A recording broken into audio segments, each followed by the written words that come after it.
Voici des grains de café. Mais dans le village de Xinjia et de la ville de Baoshan, il s'agit de bien plus que d'un simple ingrédient pour l'une des boissons les plus populaires au monde. 请问一下，这个咖啡豆你打算用来做什么呢？这个咖啡豆是用来炖鸡的，咖啡炖鸡。Et en effet, la cuisine à base de café est un véritable délice pour de nombreuses personnes. De fait, pour célébrer la fête des lanternes, les résidents organisent un banquet où le café est mis à l'honneur, une tradition dont ils sont fiers. 主要是为了纪念我们的 Nous combinons le café avec des spécialités locales.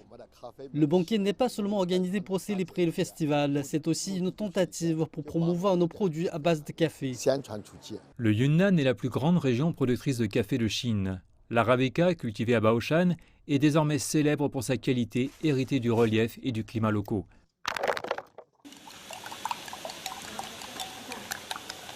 Pour l'occasion, de nombreux plats innovants sont donc préparés. Les fleurs de café sont cuites à la vapeur avec des œufs. 第一个呢，就是作为一个点缀， Les fleurs rendent le plat plus attrayant et lui donnent également un léger arôme. 这道菜会更香甜。 Les pelures des cerises sont cuites avec de la viande pour ajouter du goût. Même les feuilles peuvent être transformées en collations frites. Au final, c'est presque l'intégralité du caféier qui est utilisée. One of the main traditions of the L'une des lantern principales traditions de la fête des lanternes est de manger les trangyuan, autrement dit des boulettes sucrées faites de farine de riz gluant. Aujourd'hui, on les retrouve aussi, à la différence que la farine a été mélangée avec du café noir.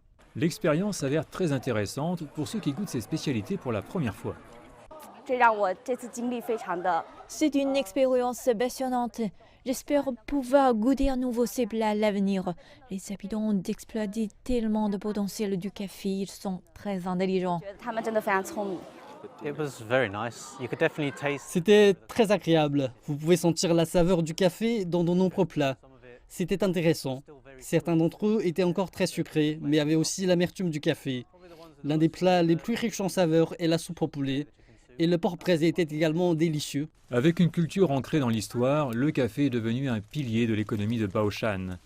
Alors que la consommation de café monte en flèche en Chine, les habitants espèrent que ces petits grains leur apporteront de grandes opportunités.